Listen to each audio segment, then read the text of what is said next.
Good afternoon students. तो बेटा आज की क्लास में हम वेक्टर चैप्टर आपका स्टार्ट करने वाले हैं। तो बेटा ये चैप्टर हम क्लास नोट की हेल्प से कंप्लीट करेंगे, क्योंकि आपको पता है ये जो चैप्टर है काफ़ी लेंथी चैप्टर है और हमारे पास रिवीजन के लिए केवल एक क्लास है, आज की class. Okay, so that is why I am just taking the help of notes to complete the revision of this chapter. Okay, so without any delay let us begin. तो बेटा आपने पढ़ा होगा सबसे पहले फिजिकल क्वांटिटी के बारे में कि there are various types of the physical quantity जो हमारी सराउंडिंग के अंदर हैं, जैसे कि मास हो गया, लेंथ हो गया, टाइम हो गया, टेम्परेचर हो गया। तो फंडामेंटल क्वांटिटी, ड्राइव्ड क्वांटिटी जो यूनिट एंड डायमेंशन चैप्टर है वहाँ पे मैंने आपको अच्छे से कवर करवा चुका हूँ। ओके, तो बेटा ये जितनी भी टाइप की फिजिकल क्वांटिटी हैं इनको भी हम 2 टाइप्स के अंदर डिवाइड कर सकते हैं। ओके, तो एक तो होता है हमारी स्केलर फिजिकल क्वांटिटी, दूसरी होती है वेक्टर फिजिकल क्वांटिटी। तो जो स्केलर क्वांटिटी होती हैं वो बेटा ऐसी फिजिकल क्वांटिटीज़ होती हैं जिनकी केवल बस न्यूमेरिकल वैल्यू होती है और उनकी कोई पर्टिकुलर डायरेक्शन नहीं होती है। ओके, तो ऐसी इन सभी फिजिकल क्वांटिटीज़ क्या बोलता हूँ मैं, स्केलर क्वांटिटीज़ बोलता हूँ। तो जैसे कि मैंने एग्जांपल यहाँ पे दिया हुआ है, जैसे लेंथ है तो लेंथ की भी एक फिजिकल क्वांटिटी है, इसकी कोई डायरेक्शन नहीं होती पर्टिकुलर। इसी तरह से mass, time, temperature, work, energy, distance, speed, ये सभी बेटा एग्जाम्पल है किसके, स्केलर क्वांटिटीज़ की, जिनका केवल मैग्नीट्यूड होता है या फिर कोई न्यूमेरिकल वैल्यू होती है, लेकिन उनकी कोई एक पर्टिकुलर डायरेक्शन आपकी नहीं होती है। ओके, अभी बेटा एक होता है आपका वेक्टर फिजिकल क्वांटिटी। तो ये सभी वो फिजिकल क्वांटिटीज़ होती हैं जिनका मैग्नीट्यूड या न्यूमेरिकल वैल्यू तो होती ही है, उसके साथ साथ क्या होता है बेटा, उनकी एक पर्टिकुलर डायरेक्शन भी होती है। ओके, तो इन सभी क्वांटिटीज़ को हम क्या बोलते हैं, वेक्टर क्वांटिटी बोलते हैं। बेटा मोस्ट इंपॉर्टेंट जो चीज़ है वो आपको इनके एग्जाम्पल याद होने चाहिए कि स्केलर के कौन कौन से एग्जाम्पल हैं और वेक्टर क्वांटिटी के कौन कौन से एग्जाम्पल हैं। तो वेक्टर क्वांटिटी के जो हमारे पास एग्जाम्पल हैं वो है आपका displacement, velocity, force and linear momentum. Okay, तो ये सभी किस एग्जाम्पल हैं आपके किसके, वेक्टर क्वांटिटी के। इसके अलावा भी बेटा आप देखने चाहें तो आप एंगुलर मोमेंटम भी वेक्टर क्वांटिटी होती है, टॉर्क भी आपका वेक्टर क्वांटिटी होती है, एंगुलर वेलोसिटी भी आपका वेक्टर क्वांटिटी होती है। तो ये सभी भी क्या है, एग्जाम्पल हैं किसके, वेक्टर क्वांटिटी के। तो अभी बेटा बात आती है कि अभी तक जितना भी आपने पढ़ा है तो मोस्ट प्रोबेबली आपने किसके बारे में पढ़ा है, केवल स्केलर फिजिकल क्वांटिटीज़ के बारे में पढ़ा है जिनका कोई मैग्नीट्यूड होता है। आपने जो डायरेक्शन के बारे में, जो एक्चुअली क्वांटिटी जिनकी कोई डायरेक्शन भी होती है उनके बारे में आपने बहुत कम पढ़ा होगा। ओके, और अगर आपने पढ़ा भी होगा तो भी आपने उनको स्केलर की तरह ही यूज किया होगा। ओके, तो बात आती है कि जैसे वेक्टर क्वांटिटी मैंने बताया, इनका क्या होता है, एक न्यूमेरिकल वैल्यू होती है और इनकी डायरेक्शन भी होती है। तो हम ऐसी क्वांटिटीज को कैसे रिप्रेजेंट करें, क्योंकि आपको पता है कि मास तो मैं लिख सकता हूँ 3 किलोग्राम, लेकिन फोर्स आपको पता है वेक्टर क्वांटिटी है, तो मैं उसको रिप्रेजेंट कैसे करूँ। 4 न्यूटन तो जैसे मैं लिख दिया, force is equal to 4 newton, तो वो तो क्या हो गया बेटा, उसका मैग्नीट्यूड हो गया, लेकिन उसकी डायरेक्शन अभी भी मेरे को नहीं पता कि 4 न्यूटन फोर्स किस डायरेक्शन में लग रहा है। ओके, तो how we are going to represent the vector वो अभी देखने वाले हैं। तो बेटा तो सबसे सिंपलेस्ट तरीका होता है वेक्टर को रिप्रेजेंट करने का, वो होता है हमारा ग्राफिकल रिप्रेजेंटेशन ऑफ वेक्टर। तो बेटा वेक्टर को जैसे हम रिप्रेजेंट कर रहे हैं तो 2 चीज़ें हमको दिखनी चाहिए, एक तो उसका मैग्नीट्यूड दिखना चाहिए, दूसरा क्या दिखना चाहिए, उसकी डायरेक्शन भी आपको दिखनी चाहिए। ओके, तो अभी देखते हैं ग्राफिकल रिप्रेजेंटेशन किसी भी वेक्टर का हम कैसे करते हैं। तो graphical representation of A vector, तो बेटा ये कोई है वेक्टर ए, तो सबसे पहले तो आप ये चीज़ याद रखेंगे कि वेक्टर को हम रिप्रेजेंट कैसे करते हैं। तो जैसे मैंने ए है, ए के ऊपर एक एरो खींच दिया, तो इसका मतलब क्या है कि ये ए कोई वेक्टर क्वांटिटी, अगर इसके ऊपर कुछ एरो है, एक एरो का सिंबल है, तो इसका मतलब क्या है, ए क्या है, हमारी वेक्टर क्वांटिटी है। ओके, तो इसको रिप्रेजेंट करने का तरीका क्या है कि एक तो होगी इसकी पर्टिकुलर डायरेक्शन, जैसे ये एरो तो रिप्रेजेंट कर रही है क्या, डायरेक्शन, और जो लेंथ है इस वेक्टर की यहाँ से यहाँ तक ही इतना क्यों है, क्योंकि ये जो लेंथ है ये क्या रिप्रेजेंट कर रही है, इसका मैग्नीट्यूड रिप्रेजेंट कर रही है। ओके, तो यहाँ पे मैंने बताया ए क्या है, स्टार्टिंग पॉइंट और इनिशियल पॉइंट है, बी क्या है, टर्मिनल पॉइंट और हेड है। तो ये हेड है, टर्मिनल पॉइंट जहाँ पे एरो है, और ये क्या है, आप इसका इनिशियल पॉइंट है। ओके, तो लेंथ ऑफ द वेक्टर क्या बताती है, आपका मैग्नीट्यूड बताती है, न्यूमेरिकल वैल्यू बताती है, और जिस डायरेक्शन में एरो पॉइंट आउट करता है वो आपकी डायरेक्शन बता रही है कि इस डायरेक्शन में हमारा वेक्टर लग रहा है, एक्ट हो रहा है। ओके, तो बेटा ग्राफिकल रिप्रेजेंटेशन और मैथमेटिकल रिप्रेजेंटेशन दो तरह से रिप्रेजेंट करते हैं किसी भी वेक्टर को। तो ग्राफिकल रिप्रेजेंटेशन मैंने आपको बता दिया कि ये कोई वेक्टर है, जैसे कि हमारा ये ए वेक्टर है, ये पॉइंट ए है, ये बी पॉइंट है, तो इस डायरेक्शन में लग रहा है और ये इसका क्या है, मैग्नीट्यूड है। ओके, तो ये हम ऑलरेडी देख चुके हैं। उसके बाद बेटा देखते हैं कि टाइप्स ऑफ वेक्टर क्या होते हैं। तो वेक्टर को भी बेसिकली 3 या 4 तरह के टाइप में हम कंसिडर कर सकते हैं। तो एक तो होता है क्या, इक्वल वेक्टर। तो इक्वल वेक्टर कौन से वेक्टर होते हैं, 2 vectors are said to be equal if they are equal in magnitude and parallel in direction. तो मैंने बताया था कि किसी भी वेक्टर को कैसे रिप्रेजेंट करते हैं, एक तो उसका मैग्नीट्यूड और एक डायरेक्शन, दो चीज़ें रिप्रेजेंट करता है कोई भी वेक्टर। तो बेटा ये वेक्टर और ये वेक्टर यहाँ पे आप देख सकते हैं दोनों की लेंथ सेम है, ठीक है, और दोनों एक ही डायरेक्शन में लग रहे हैं। ये ठीक है, ये भी इसी डायरेक्शन में एक्ट हो रहा है और बी वेक्टर भी इसी डायरेक्शन में, एक ही डायरेक्शन में एक्ट हो रहे हैं। तो हम क्या बोल सकते हैं, ये दोनों वेक्टर सेम ही हैं और हम बोल सकते हैं दोनों वेक्टर क्या है, आपके इक्वल है। ओके, अभी बात आती है बेटा किसी भी वेक्टर का नेगेटिव वेक्टर कैसे बनाते हैं, नेगेटिव ऑफ ए वेक्टर। तो उसके लिए हम क्या करेंगे, जैसे कि हमने एक वेक्टर ए दे दिया, ये इसका हमको नेगेटिव वेक्टर बनाना है। लेट्स से इसका नेगेटिव वेक्टर है बी वेक्टर। तो मैं क्या करूँगा बेटा, इसी की डायरेक्शन में एक और बी वेक्टर खींच दिया जिसकी लेंथ कितनी है, ए वेक्टर के इक्वल है और उसकी डायरेक्शन जस्ट अपोजिट है। तो यहाँ पे आप, मैंने बताया था कि एरो की डायरेक्शन में आपकी क्या है, वेक्टर की एक्ट होता है हमारा एरो की डायरेक्शन के अंदर।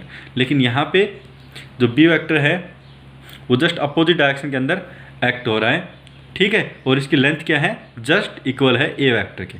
ओके, तो नेगेटिव वेक्टर क्या होता है, जो वेक्टर जिसकी लेंथ तो उस वेक्टर की इक्वल हो और डायरेक्शन क्या हो, जस्ट अपोजिट हो गिवन वेक्टर के। ओके, तो B vector is the negative vector of A vector. तो इसको माइनस ए वेक्टर भी लिख सकते हैं, नेगेटिव ऑफ ए वेक्टर को माइनस ए वेक्टर, और अगर मैं इसको बी वेक्टर बोल रहा हूँ तो बी वेक्टर किसके इक्वल हो गया, माइनस ऑफ ए वेक्टर के। ओके, तो नेगेटिव वेक्टर आप बस समझ लीजिए कि किसी भी वेक्टर का नेगेटिव वेक्टर बनाना है तो मेरे को जस्ट उसकी एरो का जो डायरेक्शन है वो रिवर्स कर देनी है और मैग्नीट्यूड और सब कुछ चीज़ सेम रहेगी। अभी बेटा आता है तीसरा क्या, आपका यूनिट वेक्टर। तो यूनिट वेक्टर क्या होता है, ए vector having magnitude equal to unity. तो किसी भी वेक्टर जिसका मैग्नीट्यूड इक्वल किसके इक्वल हो, एक यूनिट के बराबर हो, उसको हम यूनिट वेक्टर बोलते हैं। ओके, तो यूनिट वेक्टर में हमेशा याद रखिए कि यूनिट वेक्टर क्या होता है, जिसकी मैग्नीट्यूड क्या हो, यूनिट हो। अब सपोज कर लीजिए कि किसी कोई वेक्टर ए हमको दिया हुआ है, ओके, और हमको उसका यूनिट वेक्टर निकालना है। तो बेटा सबसे पहली चीज़ तो आप ये याद रखिए कि जैसे मैंने यहाँ पे ए वेक्टर बताया था आपको कि ए वेक्टर तो ये क्या रिप्रेजेंट करता है, कोई वेक्टर ए रिप्रेजेंट करता है। अगर यहाँ पे ऐसे लिख दिया मैंने या फिर ऐसे लिख दिया तो ये चीज़ क्या बताता है, इसका मैग्नीट्यूड के बारे में रिप्रेजेंट करता है, मैग्नीट्यूड और length of the vector. Okay, तो अगर इसके ऊपर मोड़ लगा दिया ए वेक्टर के साइड में तो ये हो गया क्या, मैग्नीट्यूड और लेंथ ऑफ द वेक्टर। और ये भी कई बार इस तरह से भी रिप्रेजेंट कर देते हैं, तो ये भी क्या बताता है, ए वेक्टर का मैग्नीट्यूड बता रहा है। तो हमने बताया था कि यूनिट वेक्टर क्या होता है, उसका मैग्नीट्यूड क्या होता है, 1 होता है। तो सपोज कर लीजिए कि ये वेक्टर ए वेक्टर है और इसका हमको यूनिट वेक्टर बनाना है, तो इसकी जो मैग्नीट्यूड है या फिर लेंथ है वो क्या है, आपकी मैग्नीट्यूड ऑफ ए है इसकी लेंथ। तो यूनिट वेक्टर क्या होगा, वो इसी डायरेक्शन, जो यूनिट वेक्टर होगा ए वेक्टर का वो क्या होगा, वो इसकी डायरेक्शन में ही एक्ट होगा, ए वेक्टर की ही डायरेक्शन के अंदर, और उसका जो मैग्नीट्यूड होगा वो क्या होगा, यूनिट होगा। तो आप क्या करेंगे, ए वेक्टर को इसी के मैग्नीट्यूड से डिवाइड करेंगे। तो आपको पता है कि magnitude divided by its magnitude, तो आपका क्या आ जाएगा, यूनिट वेक्टर आ जाएगा। ओके, तो किसी भी वेक्टर को अगर मैं उसके मैग्नीट्यूड से डिवाइड करता हूँ तो आपका क्या मिलता है, आपको हमेशा यूनिट वेक्टर मिलता है। और जो यूनिट वेक्टर होता है वो एक्ट होता है in the direction of A vector. Okay, तो जैसे मैंने यहाँ पे दिखाया हुआ है आपको, ये तो ए वेक्टर हो गया और ये हो गया ए कैप वेक्टर। तो यहाँ पे आप डायरेक्शन देख ली दोनों की सेम है, लेकिन इसका लेंथ मैग्नीट्यूड है मैग्नीट्यूड ऑफ ए, और इसका जो मैग्नीट्यूड है वो है 1 यूनिट के इक्वल। ठीक है, तो ये आपका यूनिट वेक्टर हो गया। एक बेटा बहुत इंपॉर्टेंट प्रॉपर्टी होती है वेक्टर की, which is called the invariance of A vector. तो इसका क्या मतलब है इनवेरिएंसी ऑफ ए वेक्टर का, कि सपोज कर लीजिए ये हमारा कोई वेक्टर है ए वेक्टर। ओके, तो ये वेक्टर को मैं कहीं पे भी स्पेस में एक्स वाई कोऑर्डिनेट पे है, तो एक्स वाई कोऑर्डिनेट पे कहीं पे भी स्पेस में लेके जा सकता हूँ विदाउट चेंजिंग इट्स लेंथ। तो लेंथ तो आपको सी बात इसकी चेंज नहीं होने वाली है, without changing its length and direction. तो आप कहीं पे भी लेके जा सकते हो, ये वेक्टर आपका चेंज नहीं होने वाला, यही चीज़ होता है इनवेरिएंसी। तो इस वेक्टर को मैं, जैसे मेरा यहाँ पे है ये पेन है, ये पेन का सपोज कर लीजिए ये इतना है, ये पेन की लेंथ तो इसकी इतनी हो गई और डायरेक्शन जो पेन की जो निप है वो डायरेक्शन बता रही है। अब मैं इसको निप को कहीं पे भी लेके जा सकता हूँ विदाउट चेंजिंग द डायरेक्शन। जिस डायरेक्शन में लग रहा है उसी डायरेक्शन में लग के कहीं पे भी स्पेस में लेके जा सकता हूँ। आपका वेक्टर क्या रहेगा, सेम ही रहेगा। ओके, तो आपको पता भी है सेम रहने भी वाला है, क्योंकि वेक्टर किसके ऊपर डिपेंड करता है, लेंथ के ऊपर डिपेंड करता है और डायरेक्शन के ऊपर डिपेंड करता है। तो अगर आप इसको यहाँ से पकड़ के आप कहीं पे भी लेके जा रहे हो स्पेस के अंदर, तो इसका मैग्नीट्यूड भी सेम है और ये डायरेक्शन जिस डायरेक्शन में पॉइंट आउट ये कर रहा है उसी डायरेक्शन में आप इसको कहीं स्पेस में मूव कर रहे हैं तो उसी डायरेक्शन में वो वेक्टर भी पॉइंट आउट कर रहा है। तो मैग्नीट्यूड डायरेक्शन तो सेम है, तो इसका मतलब क्या है कि वो वेक्टर हमारा सेम ही रहने वाला है। इसी प्रॉपर्टी को क्या बोलते हैं हम बेटा, इनवेरिएंसी ऑफ वेक्टर बोलते हैं। तो इनवेरिएंसी से क्या मतलब है कि किसी भी वेक्टर को मैं स्पेस में विदाउट चेंजिंग इट्स मैग्नीट्यूड और डायरेक्शन स्पेस में कहीं पे भी लेके जा सकता हूँ। इससे उस वेक्टर की वैल्यू या फिर मैग्नीट्यूड पे कोई भी अफेक्ट नहीं होने वाला है आपका। ओके,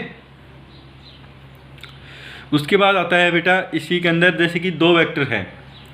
अभी आपको क्या पता है, जैसे कि मैंने यहाँ पे 2-4 एग्जाम्पल दिए हुए हैं, तो उसमें मैंने एक आपको एग्जांपल दिया हुआ, जैसे 5 न्यूटन फोर्स लग रहा है, एक 1 न्यूटन फोर्स पीछे से लग रहा है। मैंने पूछा आपसे नेट फोर्स कितना होगा, 6 न्यूटन होगा। ठीक है, दो इस डायरेक्शन में होगा, राइट वार्ड डायरेक्शन में। इसी तरह से बेटा मैंने एक बच्चा लगा, सपोज कर लीजिए 2 किलोग्राम ब्लॉक पे 5 न्यूटन आगे की तरफ फोर्स लगा रहा है, एक बच्चा पीछे की तरफ 1 न्यूटन फोर्स लगा रहा है, तो नेट फोर्स कितना होगा, 4 न्यूटन आगे की डायरेक्शन में होगा। तो यहाँ पे तो इन दोनों केसों में आप बता पा रहे हैं, ठीक है। लेकिन यहाँ इस केस के अंदर आप देखिए, यहाँ पे 5 न्यूटन लग रहा है, आगे की डायरेक्शन में ऊपर की तरफ 1 न्यूटन लग रहा है। अब नेट फोर्स कहाँ पे लगेगा, तो ऑफकोर्स सी बात है बेटा आप नहीं बता पाएंगे डायरेक्टली कितना फोर्स लगेगा और किस डायरेक्शन में लगेगा, वो भी नहीं बता पाएंगे। सिमिलरली जैसे मैंने बेटा यहाँ पे भी पूछा आपसे कि 5 न्यूटन है, ये 1 न्यूटन फोर्स है, ये 30 डिग्री एंगल पे लग रहा है, तो आप ये तो डायरेक्टली नहीं बोल पाएंगे कि 6 न्यूटन फोर्स लग रहा है, क्योंकि आप डायरेक्टली ऐड नहीं कर सकते, क्योंकि एक डायरेक्शन नहीं लग रहे हैं दोनों। ओके, तो कहीं इन बिटवीन कोई फोर्स लगेगा और कुछ मैग्नीट्यूड होगा उस फोर्स का, तो वो भी आप डायरेक्टली नहीं बता पाएंगे। ठीक है, तो इसका मतलब क्या है बेटा, ये फोर्स क्या है, वेक्टर क्वांटिटी है और इसकी कोई पर्टिकुलर डायरेक्शन होती है। तो आप डायरेक्टली इसकी वैल्यू या फिर इसका मैग्नीट्यूड आप डायरेक्टली नहीं बता सकते हैं with the help of scalar algebra, क्योंकि अभी तक हमको स्केलर अलजेब्रा के बारे में ही पता है। ओके, तो अगर हमको वेक्टर क्वांटिटी को ऐड करना है तो हम स्केलर अलजेब्रा की हेल्प से नहीं कर सकते हैं। तो to add two vector quantity हमको किसकी हेल्प लेनी पड़ेगी, वेक्टर अलजेब्रा की हेल्प लेनी पड़ेगी। तो जैसे कि बेटा आपने स्केलर अलजेब्रा में सीखा हुआ है 4 + 8 वो हमेशा क्या होता है आपका, जैसे 12 होता है। तो आपने ये क्या किया है, ये रूल कुछ स्पेसिफिक रूल थे जो आपने जैसे एडिशन में भी, सब्सट्रैक्शन में भी, मल्टीप्लिकेशन में भी, डिवीजन में भी, जब आपने क्लास अपनी प्राइमरी क्लासेज में ये सब बेसिक चीज़ें सीखी थी मैथमेटिकल, तो वहाँ पे आपने क्या पाया था कि ये कुछ स्पेसिफिक रूल होते थे, वो रूल आपको फॉलो करने होते थे। ठीक है, किसके केस में, नंबर सिस्टम के केस में, स्केलर अलजेब्रा केस में। सिमिलरली बेटा जो वेक्टर अलजेब्रा होता है उसके अंदर भी अगर आपको दो वेक्टर्स को ऐड करना है तो कुछ स्पेसिफिक रूल है, उन्हीं रूल को आप फॉलो करते हुए दो वेक्टर को आप ऐड कर सकते हैं। ओके, तो जैसे मैंने यहाँ पे दिखा हुआ है कि एडिशन हम कैसे करते हैं किसी भी वेक्टर का। तो सपोज कर लीजिए कि ये वेक्टर ए है, ये वेक्टर है हमारा बी वेक्टर है, और इन दोनों वेक्टर्स को हमको ऐड करना है। तो बेटा रूल क्या रहता है वो बता देता हूँ पहले। आपको पता है ये इनिशियल पॉइंट है वेक्टर ए का, ये फाइनल पॉइंट है वेक्टर ए का, या फिर हम बोल सकते हैं ये टेल है वेक्टर का और ये वेक्टर ए का हेड है। सिमिलरली ये इनिशियल पॉइंट है वेक्टर बी का, या फिर ये है final point of vector B, या मैं बोल सकता हूँ ये टेल है वेक्टर बी का और ये है हेड है वेक्टर ए का, सॉरी वेक्टर बी का। ओके, तो अभी आपको क्या करना है, ए वेक्टर को बी वेक्टर में ऐड करना है, ए वेक्टर प्लस बी वेक्टर आपको फाइंड आउट करना है। तो बेटा बी वेक्टर को जोड़ना है आपको किसके अंदर, ए वेक्टर को। तो रूल क्या है कि आपको इस बी वेक्टर को मूव करना है। अभी आपको पता है इनवेरिएंसी प्रॉपर्टी जैसे मैंने आपको बताई थी, तो आप इस वेक्टर बी को without changing its magnitude and direction कहीं पे भी लेके जा सकते हैं। ओके, तो आप इस बी वेक्टर को इस तरह से मूव करना है। बी वेक्टर है बेटा सेकेंड वेक्टर। ओके, तो ये जो बी वेक्टर है आपको इसको इस तरह से मूव करना है such that the tail of the second vector, tail of the second vector, second vector क्या है यहाँ पे बी वेक्टर, तो इसकी जो टेल है, tail of the second vector should touch the head of the first vector. तो ये फर्स्ट वेक्टर है ए वेक्टर, इसकी हेड को टच करे। ओके, तो फिर से बता रहा हूँ, tail of the second vector should touch the head of the first vector. तो tail of the second vector should touch the head of the first vector. तो यहाँ पे आप इसको टच कराएंगे इनवेरिएंसी प्रॉपर्टी का यूज करते हुए, इसको लेके गए यहाँ पे, ये आपस में टच कर गया। जैसे आप टच कर गया, अभी आप क्या निकाल सकते हैं, इसका एडिशन आप कर सकते हैं। आप एडिशन कैसे करेंगे, तो जो एडिशन वेक्टर होता है वो भी आपको क्या, जब ऐड करेंगे तो भी आपको एक वेक्टर ही मिलने वाला है। और वो वेक्टर क्या, कौन सा वेक्टर आपको मिलने वाला है, that vector is going to be start from the starting point of the first vector that is A vector and at the ending point of the last vector that is B vector. Okay, तो बेटा याद रखना, it will start from the starting point of first vector and at the ending point of last vector that is B vector. तो A vector से start होगा और B vector पे and होगा। तो ये जो वेक्टर मिला है यही वेक्टर क्या है आपका, ए वेक्टर प्लस बी वेक्टर है। ओके,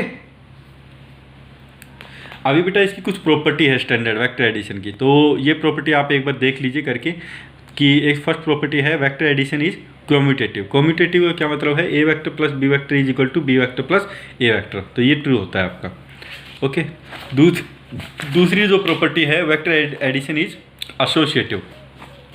तो बेटा एसोसिएटिव का क्या मतलब है कि A vector plus B vector plus C vector is equal to A vector plus B vector plus C vector. तो आप बी वेक्टर बी या सी को पहले ऐड कर लीजिए, फिर ए को, उसके बाद ए को ऐड कीजिए, या फिर ए प्लस बी को पहले ऐड कर दीजिए फिर सी को ऐड कीजिए, बात एक ही रहे, इसमें कोई डिफरेंस नहीं आता है। ठीक है, उसके बाद आता है आपका addition of more than two vector. अगर हमको एक से ज़्यादा वेक्टर को एडिशन करना है तो हम क्या करेंगे, A vector plus B vector plus C vector. तो हम क्या करेंगे बेटा, ए वेक्टर जैसे फर्स्ट वेक्टर है तो हम क्या करेंगे, बी वेक्टर का हेड ए वेक्टर के टेल से टच होना चाहिए। ठीक है, सिमिलरली सी वेक्टर का हेड बी वेक्टर के टेल से टच होना चाहिए। तो ए वेक्टर का हेड बी वेक्टर के टेल से टच हो रहा है तो ऐड कर सकते हैं आप ए वेक्टर प्लस बी वेक्टर को। सिमिलरली बी वेक्टर का हेड सी वेक्टर के टेल से टच होना चाहिए। ठीक है, तो ये बिल्कुल, तो जब बेटा इस फॉर्म में होते हैं, जब एक वेक्टर, जब फर्स्ट वेक्टर का हेड सेकंड वेक्टर के टेल से टच हो और सेकंड वेक्टर का हेड थर्ड वेक्टर के टेल से टच हो, तो इस तरह के ऑर्डर को हम बोलते हैं कि जब बेटा ये जो वेक्टर है ये क्या है, ऑर्डर के अंदर है। ओके, और जब वेक्टर ऑर्डर के अंदर होते हैं तभी आप क्या कर पाते हैं, उनका एडिशन कर पाते हैं। ओके, तो उस केस में जो एडिशन वेक्टर आता है, जो रिजल्टेंट वेक्टर आता है, वो क्या होता है, it will start from the starting point of first vector. तो ये हो गया A vector and at the ending point of the last vector. तो ये लास्ट वेक्टर हो गया। तो यहाँ पे ये जो वेक्टर आया है ये आपको क्या मिलेगा, A vector plus B vector plus C vector आपको देगा। ओके, तो अभी बेटा नेक्स्ट जो टॉपिक है वो है आपका angle between the two vectors. Okay, तो angle between the two vector बेटा कैसे फाइंड आउट करते हैं, तो उसके लिए मैंने बताया था आपको कि दो वेक्टर के बीच में अगर मेरे को एंगल निकालना है तो उसकी या तो टेल से टेल टच होना चाहिए या फिर हेड से हेड टच होना चाहिए। तो यहाँ पे ए वेक्टर और बी वेक्टर की टेल से टेल टच हो रहा है तो ये होगा क्या, angle between the two vector. अभी बेटा एक और केस जैसे मैंने यहाँ पे किया, ए वेक्टर है और ये है हमारा बी वेक्टर। तो आप क्या देख रहे हैं, यहाँ पे हेड और टेल टच हो रहा है, तो इसका मतलब आप एंगल, ये वाला एंगल थीटा है, तो ये angle between the two vector नहीं है, क्योंकि यहाँ पे आप देख रहे हैं कि हेड से टेल टच हो रहा है, तो टेल से टेल टच होना चाहिए, हेड से हेड टच होना चाहिए। तो आपने क्या किया, ए वेक्टर को थोड़ा सा आगे की तरफ एक्सटेंड किया, तो आगे की तरफ जब आप एक्सटेंड करेंगे तो क्या होगा, टेल से टेल टच हो जाएगा, ए वेक्टर का टेल से बी वेक्टर का टेल से। ओके, तो जब टच हो जाएगा तो ये जो एंगल आ गया ये क्या आएगा, angle between the two vector. तो ये एंगल अगर आपको थीटा दिया हुआ है तो angle between the two vector क्या आएगा आपका, पाई माइनस थीटा। ओके।